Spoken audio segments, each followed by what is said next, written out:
All right, ladies and gentlemen, welcome back to the Hoplite channel. I am your host, Hop, as always. Good to see you. Glad you're back, or glad if you're here on your first visit. If you clicked on this video, you came to see Norse Lit, Saga of the Volsungs, Part 4, and the final part of the Saga of the Volsungs series. And no coincidence, it is the final part of the Norse Literature series. Once again, if you're coming here after watching parts 1 through 3, that's very cool. Thanks for giving those a watch. If you're watching this for the first time, that's okay, but I recommend going back to part 1 and watching it all the way through so you're up to speed as to where we are for this part and all the parts in between. But yeah, so this will be part 4 and the conclusion of the Volsungs. It's been fun reading these old Norse myths and going back over the stories that I had read so many years ago. It's one of those things that kind of kindles your imagination when you read the stories that were written down and inspired so many stories and myths since that time. It's one of those fascinating pieces of literature that we build on the blocks that were laid before. So as I mentioned in the parts previously to this part and part 3, a lot of J.R.R. Tolkien's Lord of the Rings and the Hobbit series is based with a solid foundation on Norse mythology, and in particular the Saga of the Volsungs and Sigurd. So yeah, the building blocks that were laid by the Norse authors and storytellers for their mythology and their fairy tales gave a good foundation to writers that would follow them and storytellers that would borrow from their myths and take inspiration to develop their own stories, dovetailing off of the myths of Sigurd or Hrolf-Kraki or the prose Edda with the tale of the gods, the Aesir, the Vanir, and the giants. Yeah, so this will be the conclusion of this the Volsung saga, and we're going to find out what happens to our love triangle here with Sigurd, Brynhild, and Gudrun. And at the conclusion of part 3, we definitely saw that it didn't end on a good note. There was a lot of foreshadowing as to what would perhaps happen to this love triangle, and in particular our hero, and how this conclusion would be climactic in its tragedy, but also in the ability of the story to tie all of the previous pieces, all of the previous encounters and adventures that the hero had gone on into one final, I guess you would call it, scene. And as I mentioned in part 3, I could definitely see how Richard Wagner took this story and ran with it as far as a composer would, because there are so many different dramatic, interchanging, I guess you would say, relationships and dynamics that you could see how musical score for this particular story would definitely, I guess, produce an epic sound because it's such an epic story. And I, in particular, after reading part 3, thought more about the Ring of the Nibelung, the Nibelungenlied, and what Wagner must have been thinking as he read these stories in the Saga of the Volsung, and how he thought each individual chapter would sound, or what particular piece of music would be fitting for what chapter or what dialogue he was reading between either Sigurd and Brynhild, or Gudrun and Brynhild, or Sigurd and Gunnar, and all the other characters. But for this conclusion, I want to make reference to 3 different themes that have been, what you would say, leading up to this last part, and how each of the different themes have stayed in the background of the story, but have also directed the lives and perhaps the fate of all the characters. And in part 2, we learned of the curse of gold and Sigurd's slaying of Fafnir, and how Fafnir had told him that despite killing the dragon and winning this fame, that the gold that Fafnir once hoarded over would also curse Sigurd if he were foolish enough to take it. And then he compounds that curse by eating Fafnir's heart, the dragon's heart, right? It gives him this wisdom. He can hear the language of the birds and the trees, and they tell him to commit murder. And he does. He murders his foster father, Regin, because the birds convince him that Regin is going to steal from him and betray him. And this is the most sensible thing to do, is to kill your foster father. And he does. And shortly after the slaying of Fafnir, he encounters Brynhild, who is cursed to sleep by Odin. And he lifts Odin's curse off of Brynhild by cutting through the chainmail that she is bound together with on her bed, which is in this rampart of shields. And Sigurd, by lifting this curse of sleep off of Brynhild, perhaps curses himself further, because as we learn in this part, we understand Brynhild wants revenge, right? At the end of part 3, we discovered that Brynhild is enraged at the fact that she was tricked into breaking her oath, that she would only marry the most noble of men, and that Sigurd, Gunnar, Grimhild, and Gudrun possibly conspired together. Although, as I said, it doesn't sound like, Sigurd was really in on it, because he was given the meed of forgetfulness. But she now wants revenge on all of them. And it's perhaps because of this first curse of gold that came from Fafnir that Sigurd lifted the curse of sleep off of Brynhild, and Brynhild now will bring destruction on all of them. And this will be the conclusion to this, I guess you would say, series of curses. And perhaps the curse of sleep, because Odin had given it to Brynhild for refusing to choose between the two men that she was supposed to marry, perhaps this is the one-eyed god Odin saying that he is going to get even with all of them and end the champion of the Volsung line, because he interceded and lifted the curse off of Brynhild. It's anyone's guess. You could also say that maybe Odin put Sigurd there so he would lift the curse off of Brynhild, and that was also in the Allfather's plans. Hard to say. But anyway, let's get to the readings now, and we'll bring this series to an end. And before we do, let's fill the Viking horn one more time. Today I have a cinnamon toast mead. This I actually aged with oak and flavored with cinnamon stick. And yes, it actually comes out tasting like cinnamon toast, if you can believe it. Cinnamon Toast Crunch being a favorite cereal of mine as a young man, when my mother allowed me to have it, which was once a year, roughly. Okay, all right. So, here's the final mead toast for the Norse Literature series and for the Saga of the Volsungs. Let's go.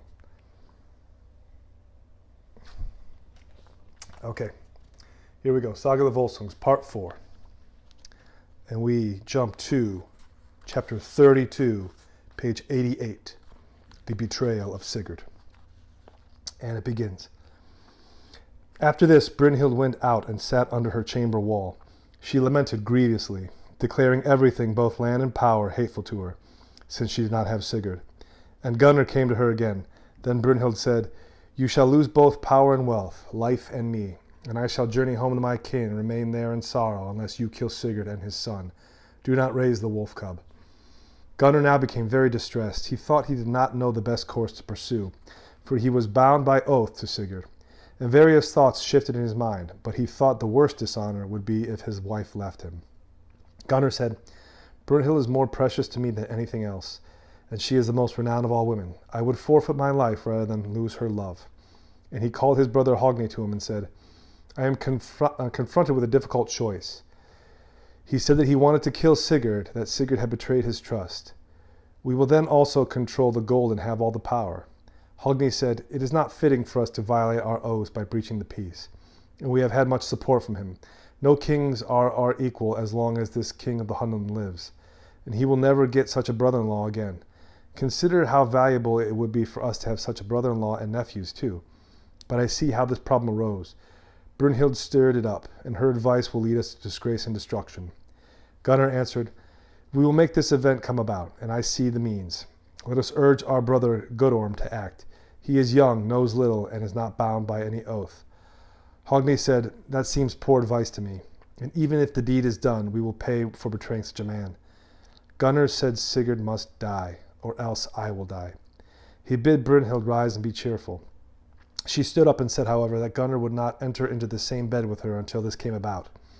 Now the two brothers talked together.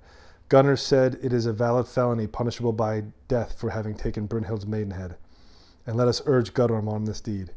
They called to him, and to them offered gold and great power to perform the act. They took a snake and the flesh of a wolf and cooked them and gave this to him to eat. And the skald said, some took woodfish, some sliced a wolf's carrion, some gave to Gudrun the wolf's flesh mixed with ale. They used these and many other kinds of witchcraft. And with this nourishment and Grimhild's persuasions and everything else, Gudrun became so violent and fierce that he promised to do the deed. They promised him great honor in return. Sigurd did not expect such a deceit. He could also not prevail against either his fate or his death. Sigurd also did not perceive that he was deserving of betrayal from them. Gudrun went into Sigurd's room that next morning, while he was resting in his bed. But when he looked at him, Gudrun did not dare attack and turned back to leave the room. And so it happened a second time. Sigurd's eyes flashed so sharply that few dared meet their gaze. But the third time he went in again, Sigurd was asleep. Gudrun drew his sword and struck at Sigurd so that the blade stuck in the bed beneath him. Sigurd woke up from the wound as Gudrun was leaving by the door. Sigurd then threw the sword Gram and cast it after Gudrun. It struck him in the back and cut him in two at the waist. His lower body fell one way and his head and arms fell back in the room. Gudrun was asleep in Sigurd's arms, and she awoke to unspeakable grief drenched in his blood. She wailed so with tears and lamentations that Sigurd rose up on the pillow and spoke. Do not weep, he said. Your brothers live on to grant you pleasure, but I have a son too young to keep a watch out for his enemies, and they have provided poorly for themselves. They will not again find such a brother-in-law to ride with them in the army, or such a nephew if he is allowed to grow up. And now it has come to pass, as long has been foretold. I refuse to believe it, but no one can withstand this fate. Brynhild, who loved me more than she did any other man, caused this betrayal. I will swear this, that I never did a disservice to Gunnar. I respected our oaths, and I was never overly friendly with his wife.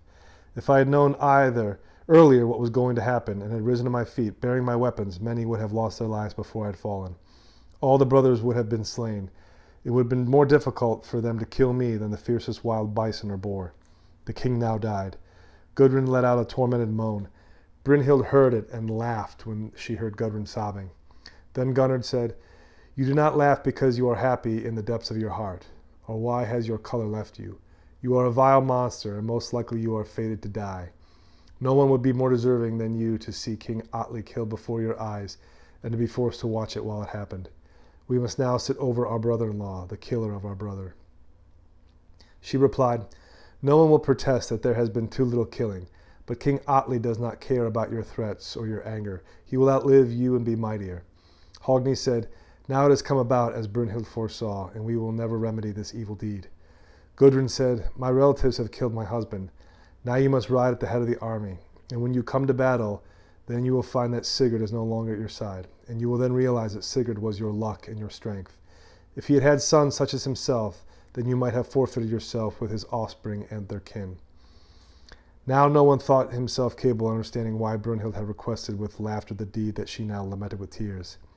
Then she said, I dreamt, Gunnar, that I had a cold bed and you were riding into the hands of your enemies. Your whole family will suffer an ill fate, for you are the breakers of oaths. When you plotted his death, you did not clearly remember when you and Sigurd had mixed your blood together. You have rewarded him poorly for everything he did in good faith for you and for letting you be foremost. And when he came to me, his oaths were put to the test, for he lay his sharp-edged sword tempered in venom between us.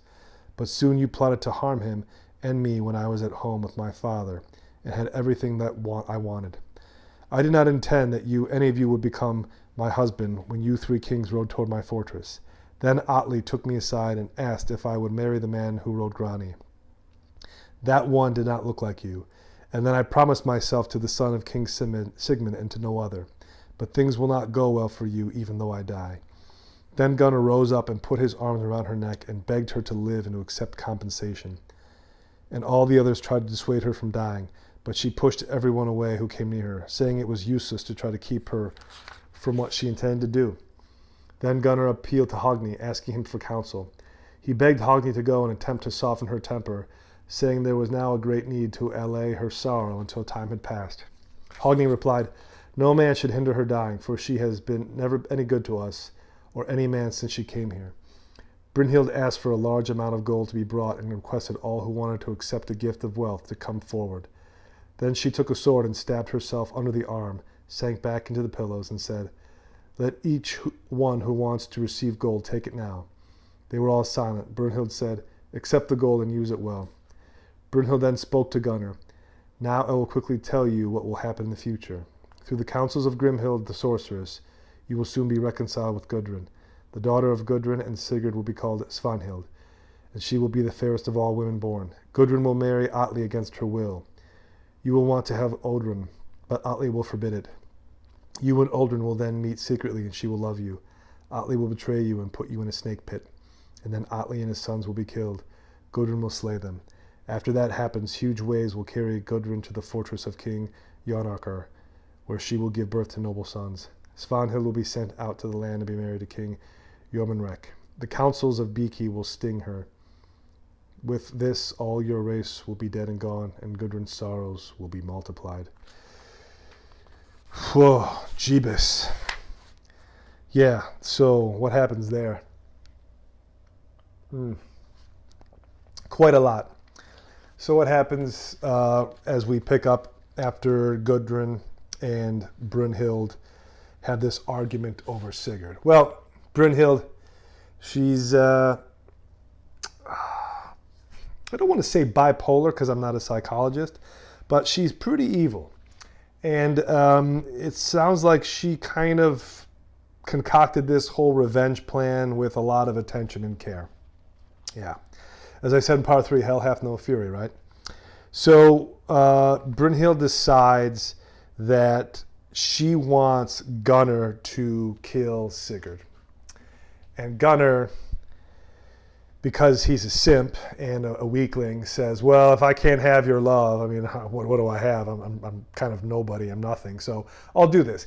I'll kill this guy who has come to us as a brother. We've accepted him as a brother. We fought side by side. We even swore a blood oath.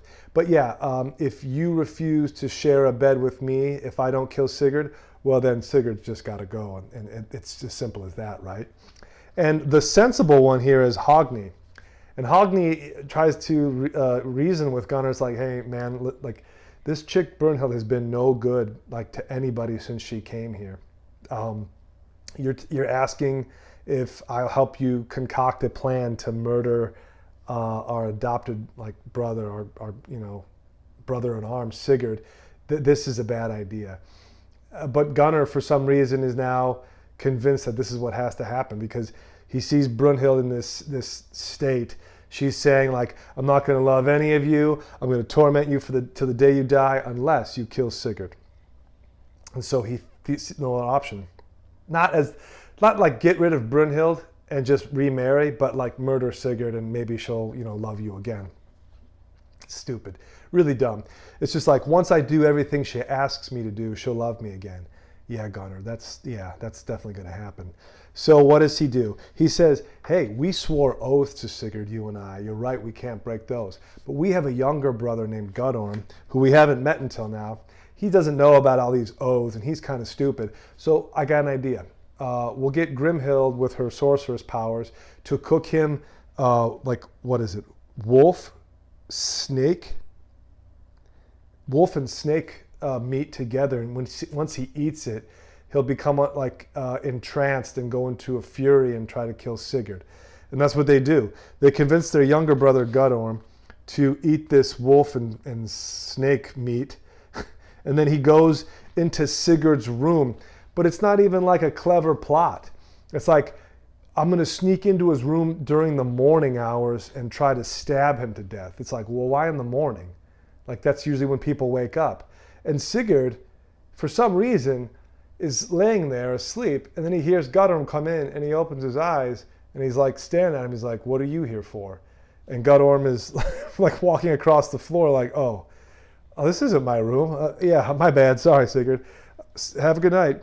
And then comes back and does it again. And Sigurd is again laying there, sees him, and he's like, Gudrun, I thought I told you to get out of here. And he's like, oh, right, yeah. This is room 24A. I'm in 24B, sorry. But then he comes back a third time, and this time Sigurd is fully asleep, and Gudrun just stabs him in bed. A pretty silly way for a epic hero like Sigurd, like a Beowulf, like a King Arthur to go out. But that's how he goes out. But he goes out swinging. So Gudrun stabs him through the bed. I don't know how this happens because from the description it sounds like the sword goes through him all the way to like the floor. But then he picks up Graham and he heaves it at Gudrun, and the thing like flies through an air like a frisbee, and then cuts Gudrun in half, and his legs keep running out the door, and his upper torso falls in the room, and that was the end of Gudrun. But Gudrun, I guess, she was asleep to this whole thing, and she screams, and she's like, "Oh my God, are you okay? Should we get a doctor?" He's on a sword sticking through his heart. He's like, "No, I think this is it, babe. I think this is where I check out. But your brothers are real jerks. I never offended them. I kept my oaths. They're real bastards, and you could tell them I said so." And then Gudrun wails because her husband's now dead, and Brynhild is cackling, laughing down the hall because she hears Gudrun's sobbing. And evil chicks. And even Gunnar is like, "I can't believe you're laughing at this. Like, we just killed this guy, and now you're laughing at Gudrun's misfortune and her pain. You suck. You're evil." But it's like, yeah, now you come to that conclusion, Gunnar. She asks you to kill this guy. You're too much of a chicken to do it. You send in Gudrun. Now he's lying in two pieces, and now you realize this was a bad idea. You're pretty sick, Brynhild. You're evil. Yeah, I guess better late than never, Gunnar. And then, Hogni and him are like, this is bad. We should get rid of her. This is terrible. But now Brynhild said, guess what? You got me to break my oath by sleeping with someone who I thought was Sigurd, but I thought was Gunnar, because I thought he rode through my flames. Turns out it was Sigurd, but then you tricked me into marrying you, Gunnar. You made me break my oath. And guess what I made you do? I made you break your oath as well. You swore a blood oath with Sigurd, you and Hogni, and now you murdered him. So you're a breaker of oaths too. And now I'm going to die with him. And now he's still trying to keep her from killing herself. They're like, please, just give her gold, give her whatever. She's like, nope. And here's what's going to happen. And then she tells the prophecy one more time about all the calamity that's going to happen to Gudrun, to Hogni, to Gunnar, and everybody else. And this is just, it's terrible. Yeah, it's really tragic.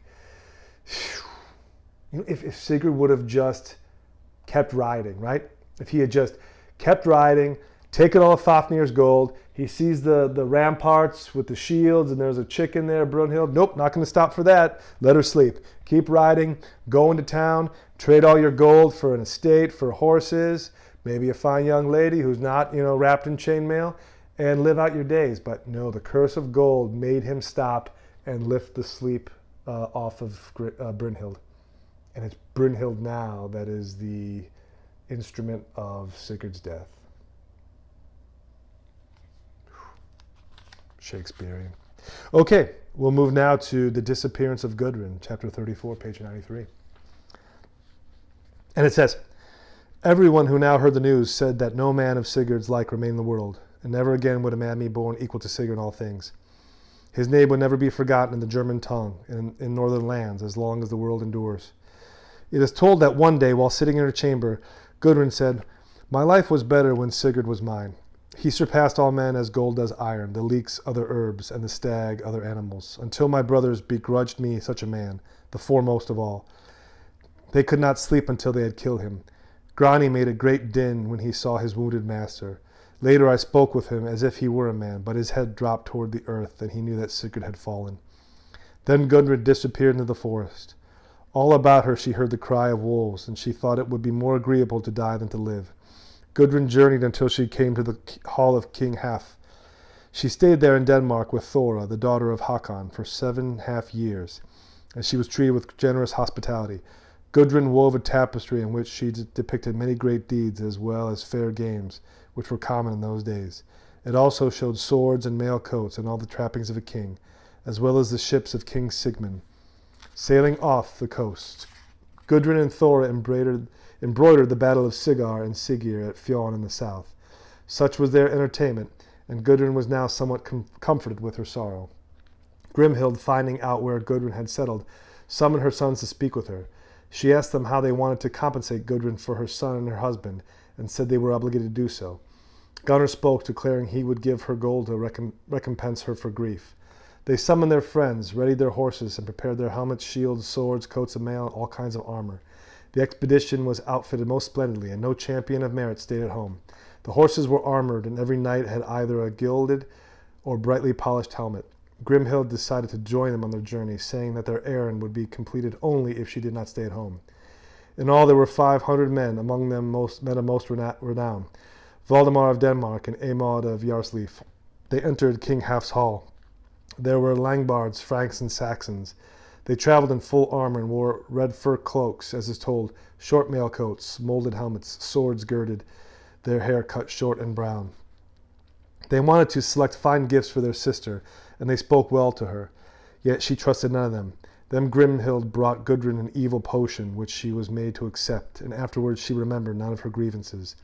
The drink was mixed with the strength of the earth and the sea and the blood of her son, while the inside of the drinking horn was carved with all manner of runes, reddened with blood, as is here told. The horn was lined with runes manifold, carved with cut blood. Conceive them I cannot, the long lingfish of the Hadding's land, ears of corn uncut, entrails of beasts. In that ale were evils aplenty, herbs of all trees, and acorn burned, hearth's black dewfall, entrails offered, boar's liver boiled, so that blunted were claims. After that, when their desires were in accord, there was great rejoicing. When she met Gudrun, Grimhild said, "Good fortune to you, daughter. I give you gold of all kinds of treasure from your father's legacy, precious rings and bed hangings of the most gracious Hunnish maids. Thus you will be compensated for your husband. Then you will be given in marriage to King Atli the Powerful. You will rule over his wealth, but do not abandon your kinsman for the sake of one man. Instead, you must do as we ask." Gudrun answered, "I will never marry King Atli. There is for us no honor in augmenting our kin through such a union." Grimhild replied, You must not now plan revenge. If you have sons, behave as if Sigurd and Sigmund were alive." Gudrun said, "Never will Sigurd be far from my thoughts, for he was best among men." Grimhild insisted, "You are ordered to marry King Atli, or you shall not marry at all." Gudrun answered, "Do not offer me this king, for from my marriage with him only grief for our family will arise. He will treat our sons cruelly, and afterward grim vengeance will fall upon him." Grimhild, disturbed by Gudrun's statements about her son, said, "Do as we ask, and you will receive great honor for our friendship, as well as the regions that go by the names of Vindbjorg and Valbjorg." Grimhild's words carried such weight that this had to come about. Gudrun said, "This must happen then, although it be against my will, and it will lead to little joy, rather it will bring grief." They all then mounted their horses, and their women were put in wagons. They traveled for 7 days by horse, another 7 by ship, and a third 7 again over land, until they came to a high palace. A large number of people came to meet Gudrun, and a splendid feast was prepared, as had earlier been agreed between them. The banquet proceeded with honor and magnificence.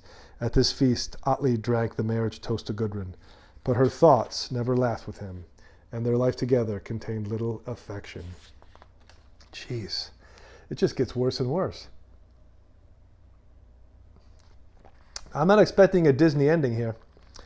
So what goes on in the disappearance of Gudrun? Well, from the sound of it, Sigmund, the son of Sigurd and Gudrun, he doesn't make it out of this one. They don't explain how this kid met his end, but it sounds like he didn't stay much longer after his father passed. So I imagine they killed him too. So now Gudrun's on her own, right? And what does she do? She runs away. She flees and she goes to this hall of King Half, who was in Denmark. And there she lives and stays for 7.5 years. 7 seems to be a magic number in this story, not 9. I don't know why 7's magic, but 7 I guess is lucky in our tradition as well, so why not 7? And she weaves tapestries, but then her mother and brothers say, we have to go get your sister because she's part of the family. She's living with this king half, but she belongs with our family. Let's go get her. And then they proceed with, it sounds like a war party, with tons of warriors and famous men. And what does Grimhild do? Well, instead of actually trying to persuade the daughter to come back because there are good reasons, she mixes her a ale horn, just as she did for Sigurd. And guess what? There are runes carved in the horn. It has a mixture. She forgets everything about Sigurd dying, about her brothers betraying her and Sigurd and having him murdered. And then she agrees to come back. But I guess she knows enough about King Atli that she refuses the initial proposal that she should go marry King Atli. But Grimhild said, no, this is good for you. This is good for the family. You got to do it. It's what we want. She says, no. And then Grimhild says, well, how about I throw in the regions of Vindbjorg and Valbjorg? How's that sound? How about some real estate? And then Gudrun says, okay, if you're going to throw in the real estate, I guess now it's a good deal. Not a great deal. I'm not happy about it, but let's do it. So she agrees once the real estate is, sweetened to the deal. Vindbjorg and Valbjorg. And then they travel for 7 days, 7 more days, and 1 more week. And then they reach King Atli's palace. Banquet is held. Magnificence, food, drink, entertainment, all that good stuff. But she's not happy, and their life together doesn't really seem as though it's the same as it was between Gudrun and Sigurd. She loves Sigurd. So did Brynhild. But now he's gone, and now it's Atli or bust. Okay, let's move on to chapter 35. Gudrun carves runes, page 96. And it begins. Now it is said that on a certain night King Atli awoke from his sleep. He spoke with Gudrun. I dreamt, he said, that you thrust at me with a sword.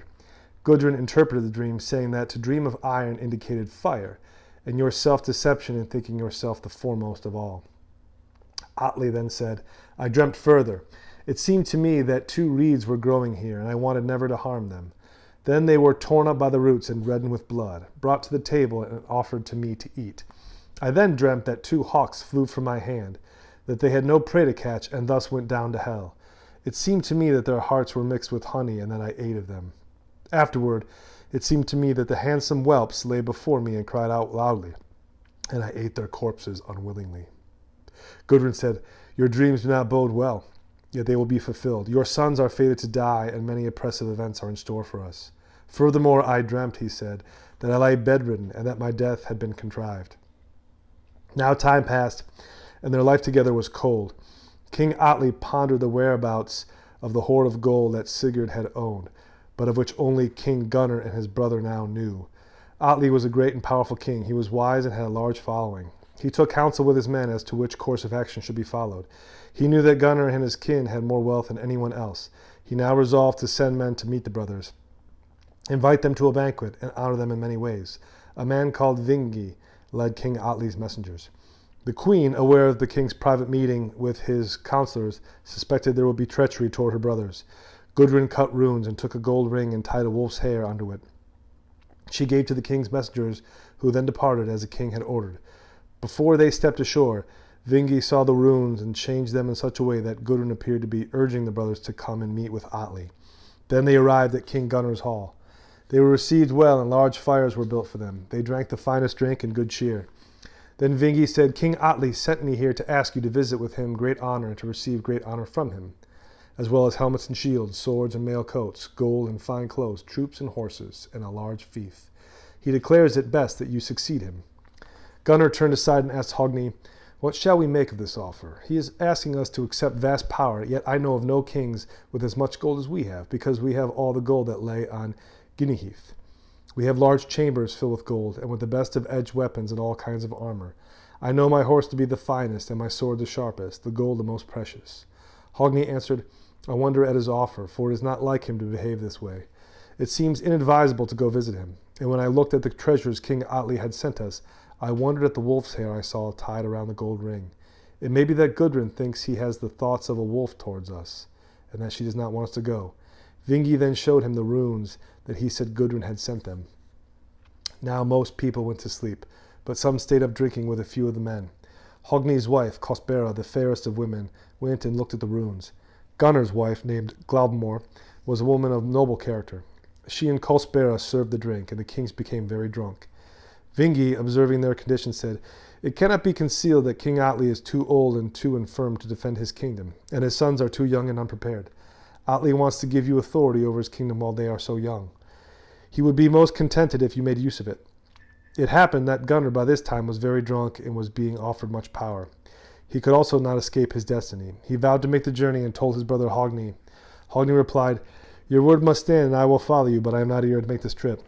When the men had drunk as much as they cared to, they went to bed. Kostbera began to look at the runes and to read the letters. She saw that something else had been cut over and what lay beneath, and that the runes had been falsified. Still she discerned through her wisdom what the runes said. After that she went to bed beside her husband. When they awoke, she said to Hogni, "You intend to go away from home, but that is inadvisable. Go instead another time. You cannot be very skilled at reading runes if you think your sister has asked you to come at this time. I read the runes and wondered how so wise a woman would have carved them so confusedly. Yet it seems that your death is indicated underneath. Either Gudrun missed a letter or someone else has falsified the runes, and now you shall hear my dream." Okay, we won't read about Kostbera's dream, but what happens here is that Atli has a dream of misfortune. It sounds like he believes Gudrun's going to kill him. He says, I had a dream you thrust a sword at me. Then I had a dream of 2 reeds that were pulled out by the root, reddened with blood. And then I had a dream of 2 hawks going to hell. One had hearts mixed with honey, and I ate them. And blah, blah, blah. What do you think of this? And she says, your dreams aren't good. They'll be fulfilled. Your sons are fated to die. And yeah, there are many more oppressive events in store for us. Again, not leading up to a Disney ending at all. So what happens after this dream is interpreted? Well, Atli decides to send a messenger, this fellow Vingi, to go speak with Gunnar and Hogni because he knows they have the store of gold that was taken after Sigurd's death. And Atli, just like any other king, wants to increase his wealth. So he sends Vigni, and Gudrun carves runes on a, I think it's a horn. And Vingi sees this and carves runes over the runes to obscure the message. But Gudrun, because she foresaw this possibly happening, also tied a wolf's hair around a gold ring that was being sent with Vingi along as like incentive treasure. And I think Hogni and Gunnar see the wolf's hair and they think it might be a message from Gudrun that this messenger comes bearing gold, but he's a wolf in sheep's clothing. But they don't see anything wrong with the runes. Hogni's wife does, because I guess she's, trained in rune reading. And same as Gudrun, she sees that there are runes carved over the runes that Gudrun had carved. So she says to her husband, listen, either she doesn't know how to write anymore, or somebody has tampered with the runes and they're trying to trick you. So she's trying to warn Hogni, her husband, hey, don't go. This doesn't smell right. I think you know it doesn't smell right. So go at a later time. But right now, I just have a bad feeling about this. Okay, and we'll skip to page 99, The Brothers' Journey from Home, chapter 37. It begins. It is told of Gunnar that the same thing happened when he and his wife awoke. Glamvor, Gunnar's wife, spoke of her many dreams which seemed to her portend betrayal, but Gunnar gave them all a different meaning. This was one of my dreams, she said. I thought a bloody sword was carried here into the hall. You were pierced through with this sword, and the wolves were howling at both ends of the sword. The king answered, little dogs will want to bite me there. The barking of dogs is often indicated by bloodied weapons. She said, again I thought that somber-looking women entered here and chose you as a husband. It could be that they were your Disir. He answered, things are becoming difficult to interpret, but no one can avoid death. It is not unlikely that I will be short-lived. In the morning the men leapt up and wanted to leave, but others tried to dissuade them. Then Gunnar spoke to a man named Fjornir. Get up and give us good wine to drink from the large goblets, for it may be that this be our last banquet. The old wolf will now get to the gold if we die, and the bear will not hesitate to bite with his battle teeth. Then the weeping household led them out. Hogni's son said, farewell and enjoy good fortune. Most of their warriors remained behind. Solar and Svenar, the sons of Hogni, went with them, as well as a famous champion called Orkning, the brother of Bera. The people followed them to the ships, and everyone tried to persuade them not to go, but it was to no avail. Then Glamvor spoke. Vingi, she said, it is very likely that serious misfortune will arise from your coming here, and that significant events will arise from your journey. He replied, I swear I am not lying. May the high gallows and all the demons take me if I lie with any word. He did not spare himself in such speeches. Then Bera said, farewell, and may good fortune be with you. Be of good cheer, whatever happens to us, replied Hogni. They parted there, each with his own destiny. They rowed so hard and with so much strength that almost half the keel came loose from the ship. They hauled hard on the oars with long pulls, so that the handles and the oar pins broke. And when they made land, they did not secure their ships. Then for a time they rode their excellent mounts through the dark forest. Finally they saw the king's dwelling. From there they heard a harsh clamor and a clash of arms. They saw a host of men and many preparations they were making.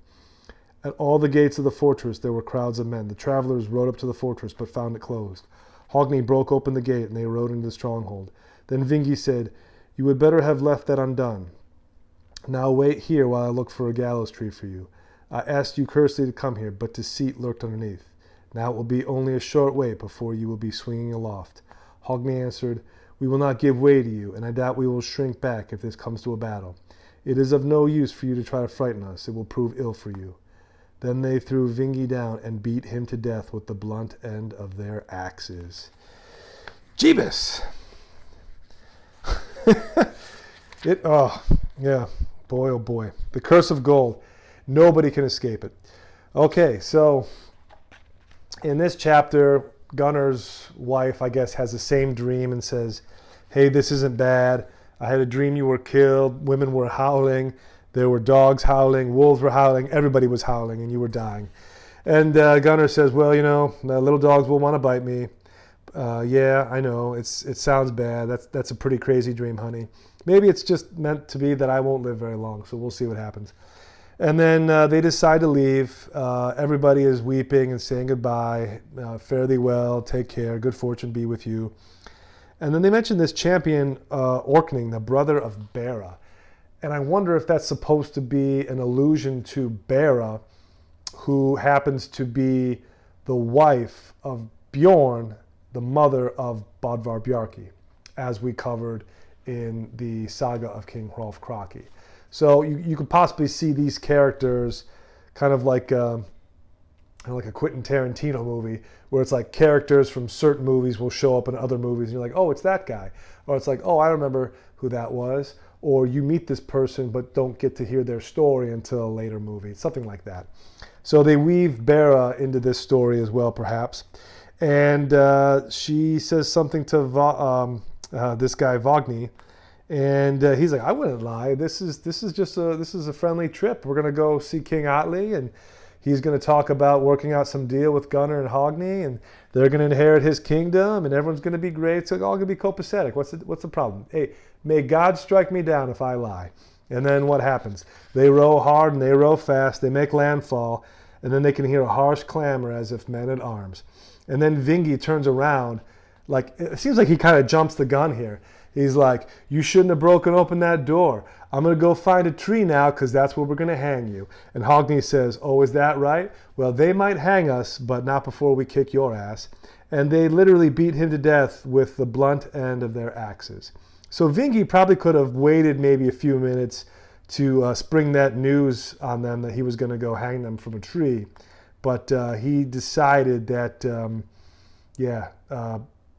telling them straight away what was going to happen was a good idea, and they beat him to death. So thus ends the short story of Vingi.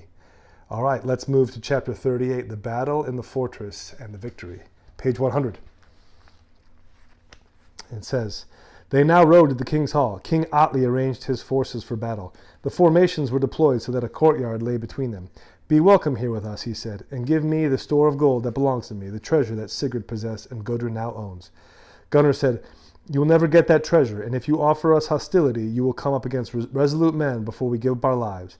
It may be that you will provide with magnificence and with little stinginess a feast for the eagle and the wolf.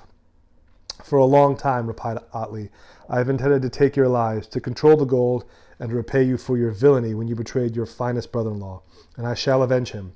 Hogni answered, it is of no help for you to have plotted this deed for a long time, for you are not ready. A fierce battle then broke out, beginning with a shower of missiles. The news of the fighting came to Gudrun. When she heard it, she grew heavy with anger and sorrow. She threw off her cloak and then went out. She greeted those who had come, kissing her brothers and showing them affection. This was their last greeting. She said, I thought I had contrived a way to prevent your coming here, but no one can withstand his fate. And she added, is there any use in seeking a settlement? But they all flatly refused. Gudrun, seeing that the game was going against her brothers, set a bold course. She put on a mail coat, took up a sword, and fought beside her brothers, advancing like the most valiant of men. Everybody agreed that a stronger defense could hardly have been seen. A large number of men fell, yet the brothers' courage still surpassed all others. The battle raged for a long time, right up to the middle of the day. Gunnar and Hogni went through King Atli's ranks, and it is said the whole field was awash with blood. Hogni's sons pressed strongly forward. King Atli said, I had a large splendid army and proud champions. Now many of us have fallen, and we have ill to repay you. 19 of my champions have been killed, and only 11 remain. There was a pause in the fighting. Then King Atli said, we were 4 brothers, and now I am the only one left. I attached myself to a powerful family through a good marriage, thinking to further myself. I had a wise and beautiful wife, magnanimous and determined, but I could not benefit from her wisdom, for we seldom agreed.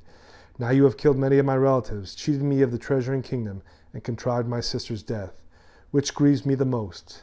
Hogni replied, why do you say such things? You broke the peace first. You took my kinswoman, starved her to death, murdered her, and took the treasure. Such conduct was not kingly, and I think it laughable that you are recounting your woes. I thank the gods that things are going badly for you. All right.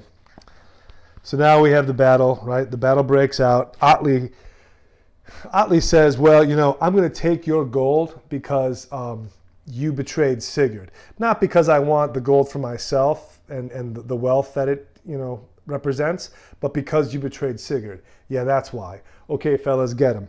And then what happens? Gudrun gets news of this. She comes out. She kisses her brothers.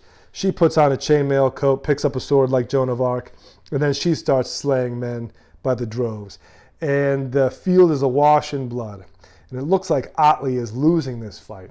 He loses 19 of his guys with only 11 left.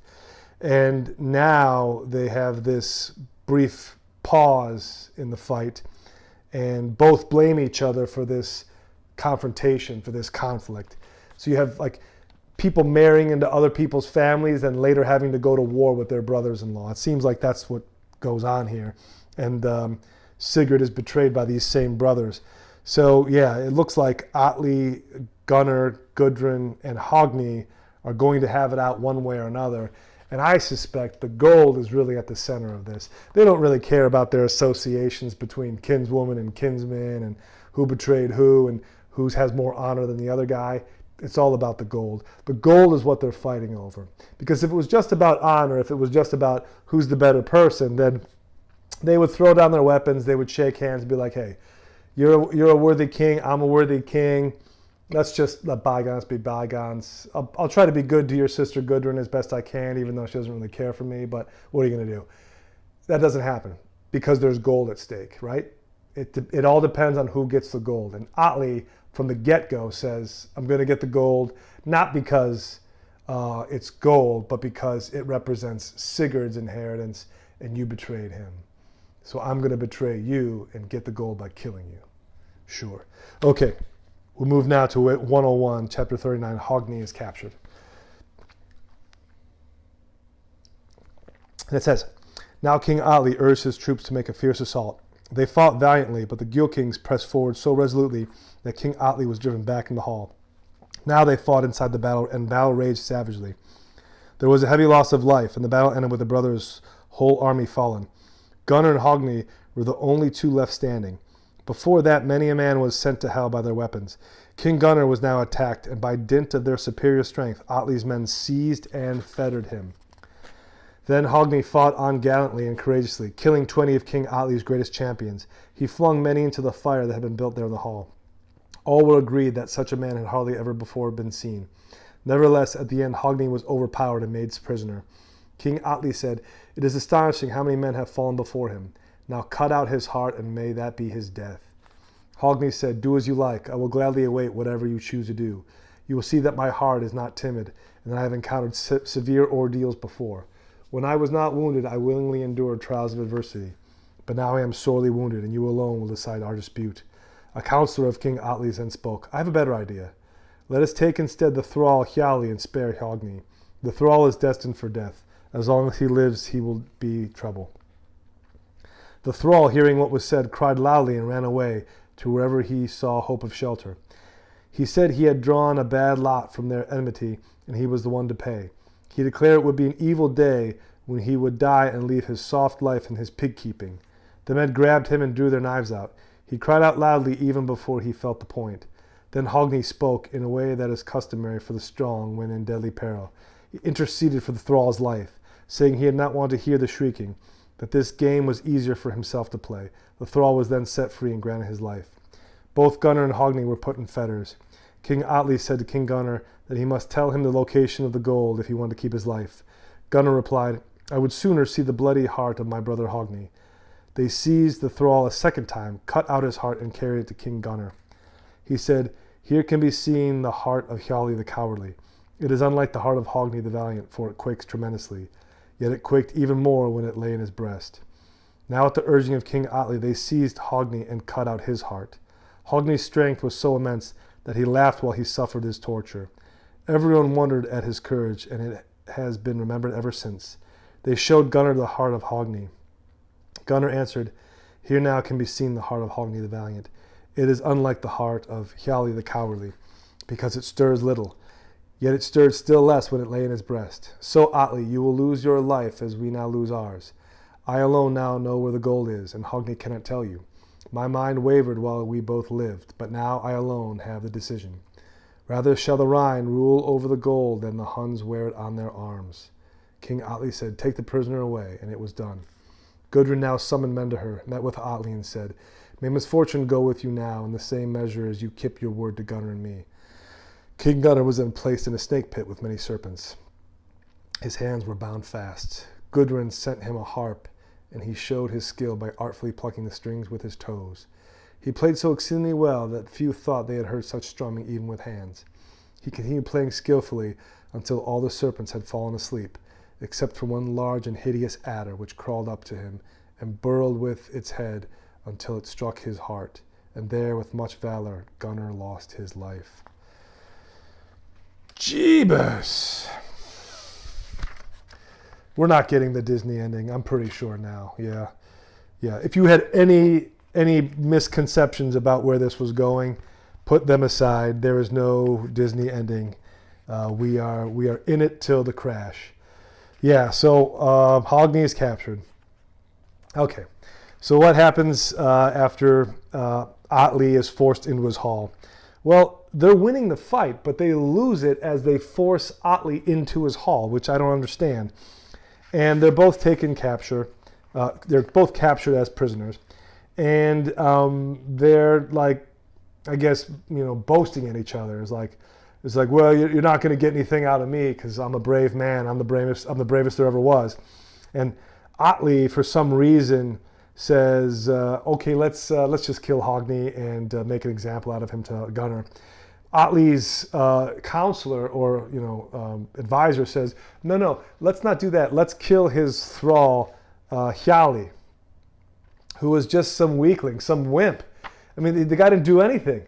He's like, well, why do I have to die? It's like Hogni and Gunnar. I mean, they're the ones that came here looking to kill you after you sprung this trap on them. What do I have to do with it?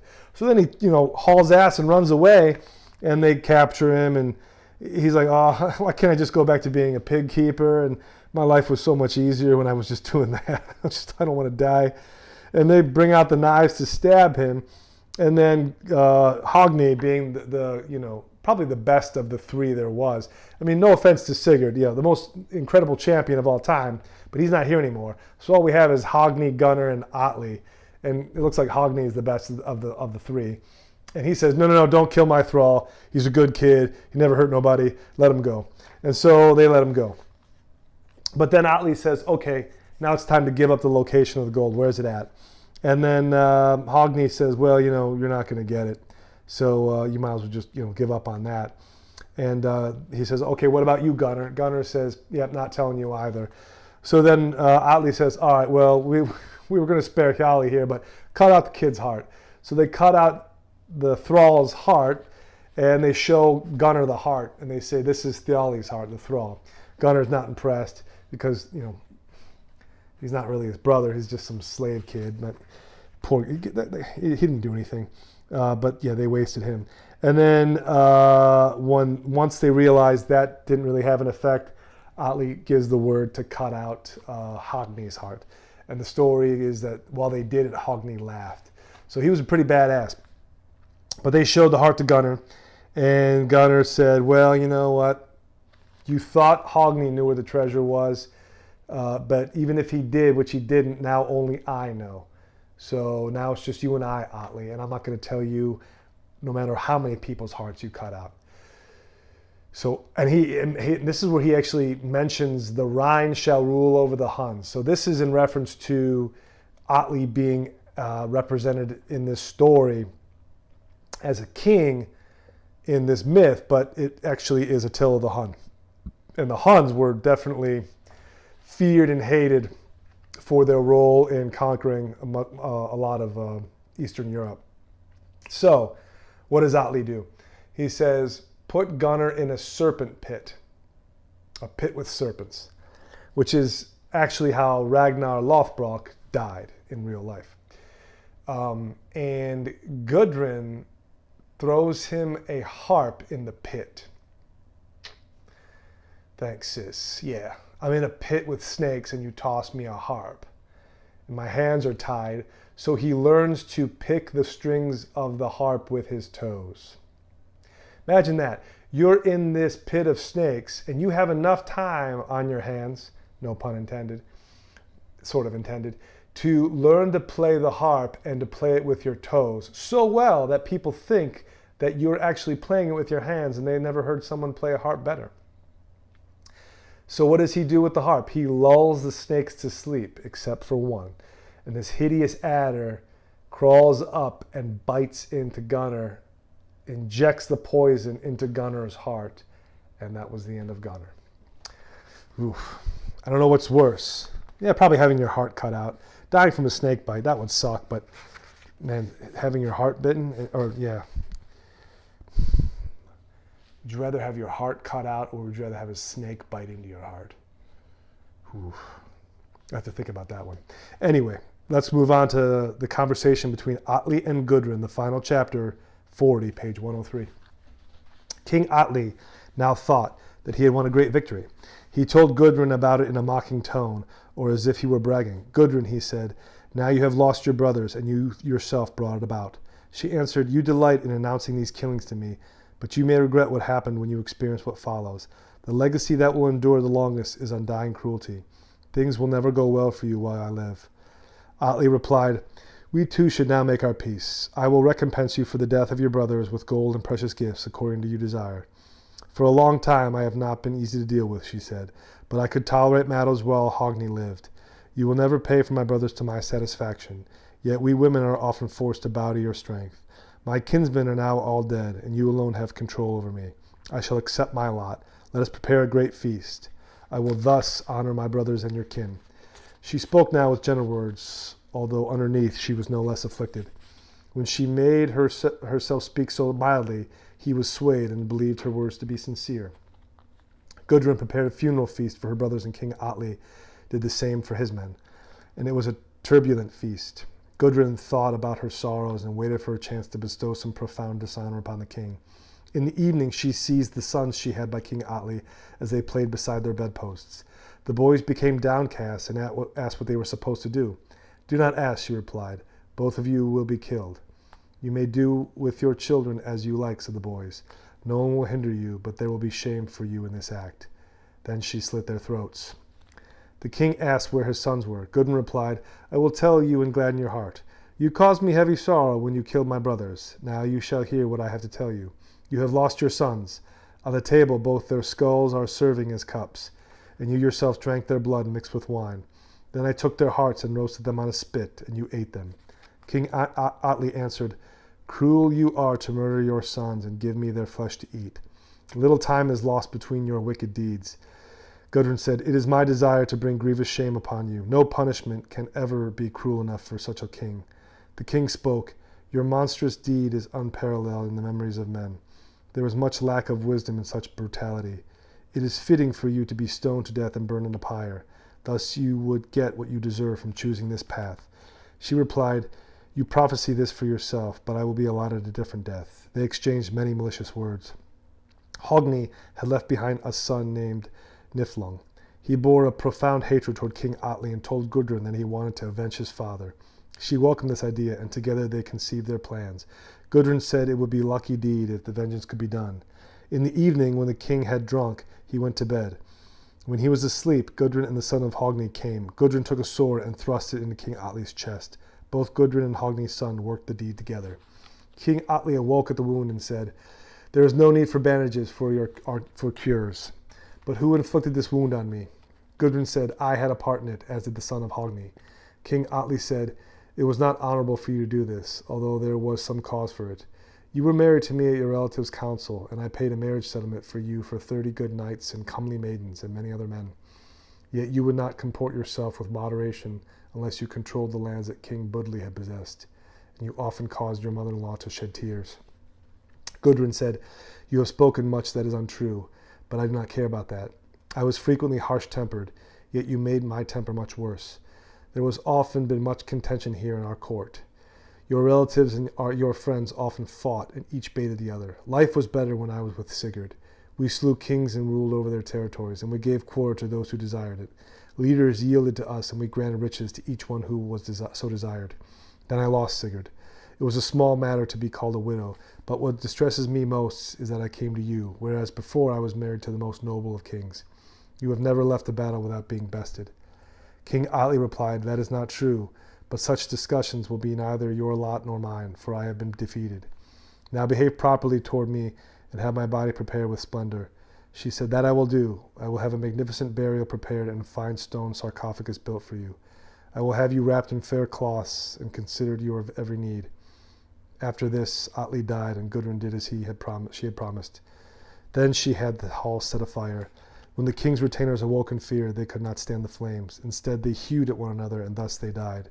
There ended the lives of King Atli and all his retainers. Gudrun did not want to live after these deeds, but her final day had not yet come. People say the Volsungs and the Gjukungs were the mightiest and most fearlessly resolute of men, as it is told in all the ancient lays. Thus the conflict was brought to an end with these events. Oh boy, okay. And that is the conclusion. Yeah, that's the end. There's no Disney ending. There's no cowboy riding into the sunset. There's definitely no happily ever after.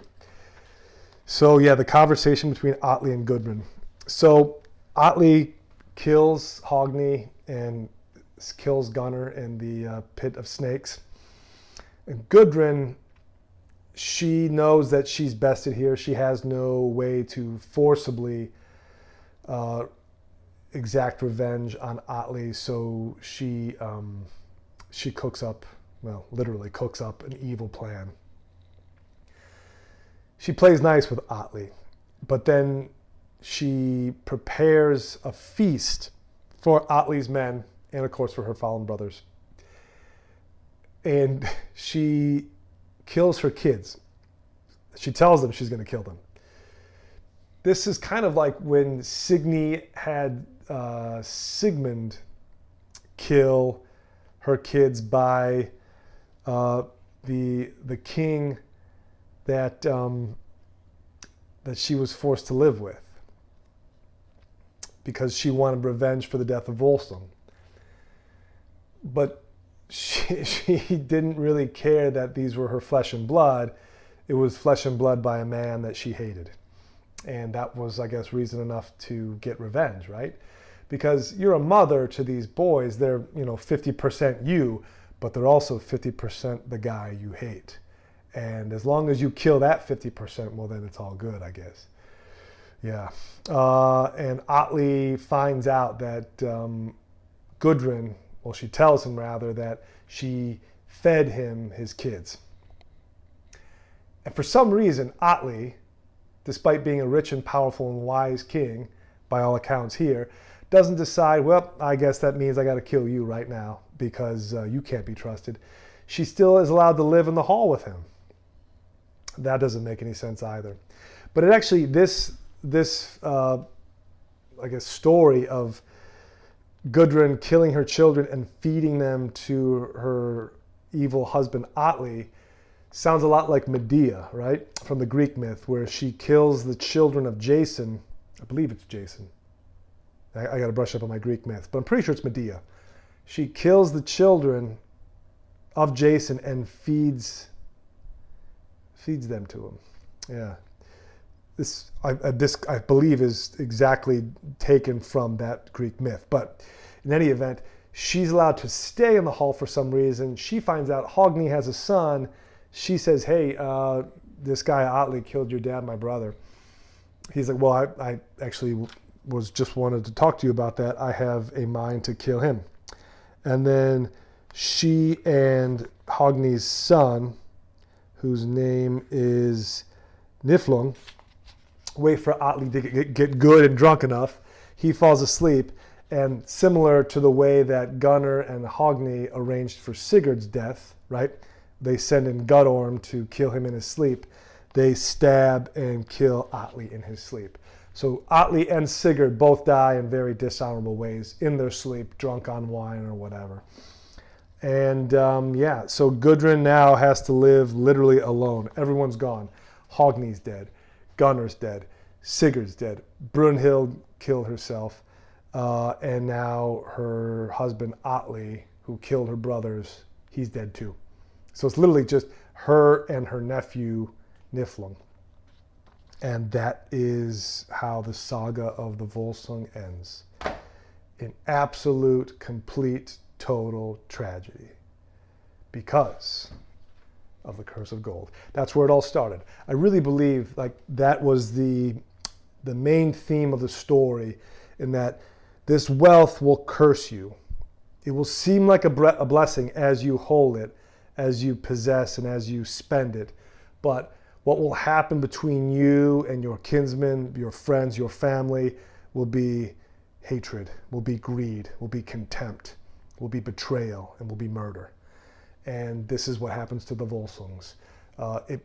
It culminates with the birth and the story of Sigurd, the foremost of their line, as his father Sigmund said, and it ends with Sigurd as well. And the people who survive Sigurd don't survive him much long after that. And it was the femme fatale, the Brynhild, that brought it all to fruition. It started with Sigurd and the gold, and Brynhild was the catalyst that brought the entire house of Volsung and the King Gjuki's home down as well. Yeah, okay. This is it for the Norse Literature series and for the Saga of the Volsungs. I hope you've enjoyed it.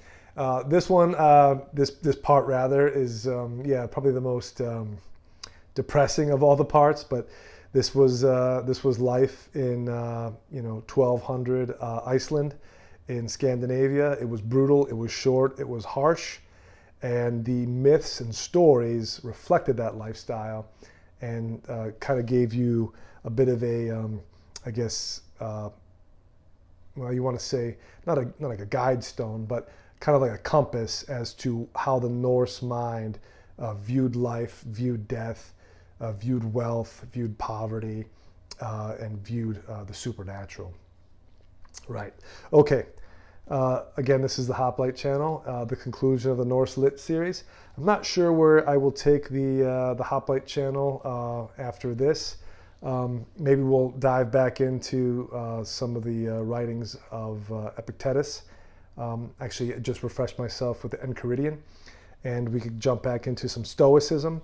But I might take the channel in a more contemporary direction and discuss some things that I have interest in, and maybe you have interest in hearing about as it pertains to modern day life and things that I think educated people who are fascinated by the world, who are fascinated by history, by culture, etc., what they'd like to see in content. But if you're here for the conclusion of the Norse Lit series and you've made it all the way through, here's to you, cheers. And yeah, please stay tuned for future videos, and they'll be coming shortly. Till then, take it easy.